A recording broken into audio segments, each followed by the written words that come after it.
Bab 1240. Tidak lagi bersikap bodoh. Tubuh ular raksasa itu pun terjatuh dan terbagi menjadi beberapa bagian. Wanita yang sedang berada di atas pohon itu tidak menyangka kalau Erik mampu membunuh ular raksasa itu dalam sekejap. Namun dia tidak tahu apakah Erik mampu mengalahkan sekelompok orang itu. Erik pun mengambil sumber energi yang ada pada ular raksasa itu dan ia pun berjalan ke arah fragmen mata air suci tersebut.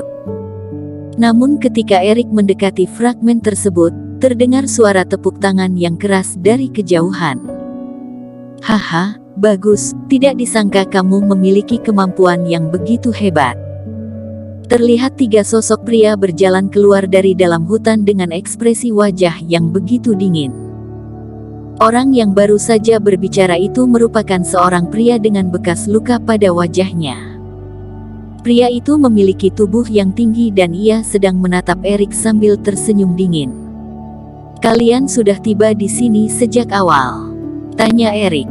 "Tidak salah, terima kasih karena sudah membantu kami untuk membunuh ular raksasa itu," kata pria yang memiliki bekas luka pada wajahnya itu. "Sayangnya kami tetap akan mengambil fragmen ini meskipun kamu yang mengalahkan ular itu." Sambil mengatakan itu, sang pria pun mengeluarkan teknik formasi yang ia kuasai. Formasi itu terus berputar dan mulai mengeluarkan cahaya yang sangat terang. Cahaya yang berasal dari piring kristal itu pun berhasil menjebak Erik di tempat asalnya. "Kalian bahkan menggunakan formasi pengurung naga untuk menjebak aku. Kalian sangatlah royal dalam penggunaan formasi," kata Erik dengan nada yang datar. "Kamu memiliki pengetahuan yang tinggi dan aku menyarankan kamu untuk tidak bergerak sembarangan. Hingga saat ini, tidak ada satupun kultivator fase keilahian yang mampu melepaskan diri dari formasi pengurung naga ini," kata pria itu dengan bangga. "Kalian bertiga sudah mencapai tahap pertama fase distraksi dan tentunya kalian bisa membunuh ular raksasa itu. Kenapa kalian harus menungguku datang ke tempat ini?" tanya Erik. "Hehe, bukankah kami harus menghabiskan tenaga lebih untuk membunuh ular raksasa tersebut?" kata salah satu pria lainnya. Pria yang memiliki bekas luka pada wajahnya itu memiliki panggilan sebagai Deskarman. Deskarman lalu menggelengkan kepalanya sambil berkata, "Setelah kamu membunuh ular raksasa itu, maka kami akan membunuhmu. Selain mendapatkan fragmen itu, kami juga bisa merebut harta yang kami miliki saat ini." "Idemu sangatlah bagus, Ketua," kata pria lainnya. Di saat yang bersamaan, wanita itu pun turun dari atas pohon dan berdiri di sisi Deskarman. Mereka tidak merasa terkejut setelah menyadari keberadaan wanita itu. "Aku sudah menjalankan perintah kalian untuk mencari orang dan membunuh ular raksasa itu. Apakah kalian sudah boleh membebaskan si salju?" kata wanita itu dengan penuh dendam. "Si salju adalah nama dari musang salju ini," kata Deskarman sambil meraba monster kecil yang ada dalam pelukannya. Dia lalu tertawa dan kembali berkata, "Perkataanmu benar dan aku memanglah pernah berjanji padamu." Wanita itu pun merasa sedikit lebih lega dan hendak mengulurkan tangannya untuk meraih musang salju tersebut. Namun salah satu pria menghalanginya dengan tiba-tiba. "Apa yang kamu lakukan?" tanya wanita itu dengan marah. "Awalnya aku berjanji untuk mengembalikan musang ini padamu, namun aku sudah merubah pilihanku saat ini," kata Deskarman sambil tersenyum. "Aku sudah melakukan semua yang kamu perintahkan dan kamu malah mengingkari janjimu." Wanita itu terlihat begitu marah. "Haha, tidak ada yang bisa dipercayai di wilayah ini. Lagi pula musang ini mampu membantumu untuk menemukan fragmen mata air suci ini, bagaimana mungkin aku rela mengembalikannya padamu?" Deskarman lalu mendorong wanita itu hingga terjatuh dan mulai berjalan ke arah Erik. "Jangan membuat kekacauan terlebih dahulu. Setelah kami membunuh bocah ini, kamu harus kembali pergi untuk mencari kultivator lainnya dan menipunya ke tempat ini. Mungkin kami akan melepaskan musang ini setelah kami merasa puas nanti. Kedua pria lainnya pun tertawa dengan bahagia. Wanita itu menggertakkan giginya dan merasa begitu marah saat ini. Deskarman mulai berjalan ke arah formasi tersebut dan ia sengaja mengecilkan formasi untuk menghimpit Erik hingga mati. Bro, bersikap lebih pintar pada kehidupanmu selanjutnya. Jangan bersikap bodoh seperti ini lagi, kata pria itu sambil tertawa keras. Pada akhirnya, cahaya yang tak terhitung jumlahnya pun mulai menghimpit tubuh Erik. Pria itu mengangkat tangannya untuk menarik kembali formasi tersebut. Namun pada saat ini, sebuah cahaya seketika terpancar dan menerbangkan formasi tersebut. Benar katamu, aku tidak lagi boleh bersikap bodoh. Saat ini, sebuah bayangan seketika berjalan keluar dari dalam hutan dan ia pun menangkap formasi milik Deskarman menggunakan tangannya. Kenapa kamu? Awalnya Deskarman sudah merasa begitu terkejut ketika menyadari cahaya yang menjatuhkan formasinya itu. Namun ia kembali dikejutkan setelah melihat jelas sosok tersebut. Sosok yang berjalan keluar dari dalam hutan itu adalah Erik. Bukankah Erik sudah meninggal di dalam formasinya tadi?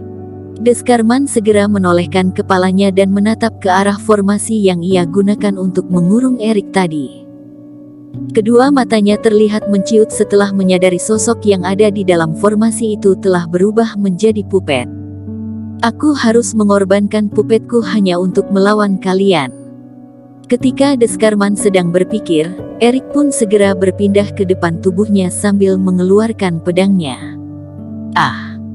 Deskarman sempat berjalan mundur untuk menghindari Erik, namun pedang milik Erik jauh lebih cepat dibandingkan kecepatannya.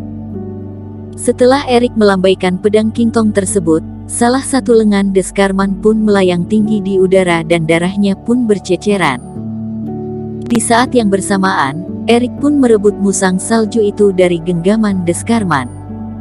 Ambillah musang salju ini, kata Erik sambil menyerahkan musang tersebut kepada wanita itu.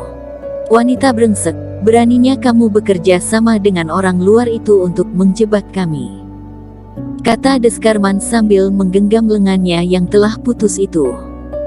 Melihat respon santai dari wanita itu, Deskarman seketika mengerti kalau wanita itu tidak bermaksud untuk menjebak Erik dan ia sudah memberitahu hal ini kepada Erik sejak awal. Semua yang dilakukan Erik sejak tadi hanyalah akting.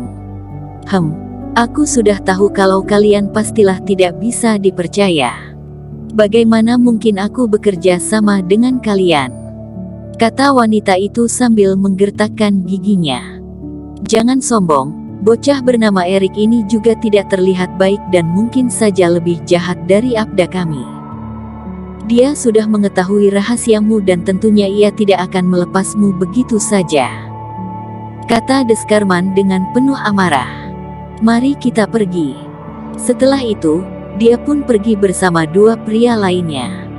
Erik mampu mengalahkan kultivator fase distraksi hanya dengan satu tebasan saja. Serangan itu bahkan membuat sang lawan terluka parah dan tidak mampu menyerang kembali. Erik tidak mengejar mereka dan ia hanya tersenyum menatap kepergian mereka. Ketika ketiga pria itu hendak masuk ke dalam hutan, sebuah energi tiba-tiba melayang tinggi ke arah langit dan menghalangi jalan mereka.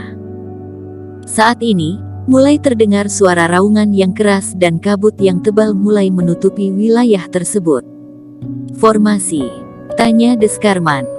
Kamu menjebak aku menggunakan formasi pengurung naga dan aku akan melakukan hal yang sama terhadap kalian, kata Erik sambil tersenyum.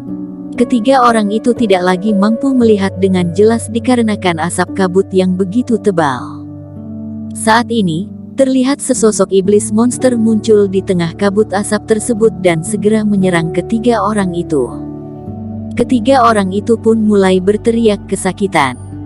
Tidak lama kemudian, suara teriakan itu tidak lagi terdengar. Erik melambaikan tangannya untuk menghilangkan kabut asap tersebut dan ketiga pria itu telah meninggal dalam kondisi yang buruk. Erik kembali mengeluarkan teknik api spiritual untuk membakar mayat mereka hingga menjadi abu. Di saat yang bersamaan, Erik juga meraih tas penyimpanan milik mereka. Kali ini, Erik dapat meraih fragmen mata air suci itu dengan lancar tanpa mendapat gangguan apapun. Erik tidak langsung menggunakan fragmen tersebut dan dia pun melirik ke arah wanita itu. Wanita itu sedang memeluk musang salju tersebut sambil menatap Erik dengan kedua matanya yang besar. Tenang saja, aku akan menepati janjiku dan tidak akan melakukan kecurangan di dalam kerja sama kita kali ini, kata Erik dengan datar. Sebelumnya, wanita ini sempat menarik lengan Erik dan di saat yang bersamaan, dia menyelipkan sebuah kertas di dalam baju Erik secara diam-diam. Oleh karena itu, Erik sudah mengetahui hal ini sebelum mereka berangkat. Wanita ini bernama Jerin Gu. Dia ingin meminta tolong kepada Erik untuk menolong musang salju miliknya dan pengorbanan terbesar yang akan ia berikan adalah membantu Erik untuk mencari keberadaan fragmen mata air suci lainnya. Aku sudah menyerahkan fragmen mata air suci ini kepadamu dan aku akan membantumu untuk mencari fragmen lain dalam 1 hari ke depan. Namun setelah itu, kamu harus membiarkan aku dan musang salju pergi, kata Jerin. Tentu saja. Namun aku merasa begitu penasaran terhadap dirimu. Apakah kamu masih bisa bertahan hidup di wilayah rahasia ini setelah berpisah denganku nantinya? Tanya Erik, bersambung. Terima kasih telah menonton video ini sampai akhir. Jangan lupa subscribe dan nantikan kisah episode selanjutnya hanya di Novel Story. Salam.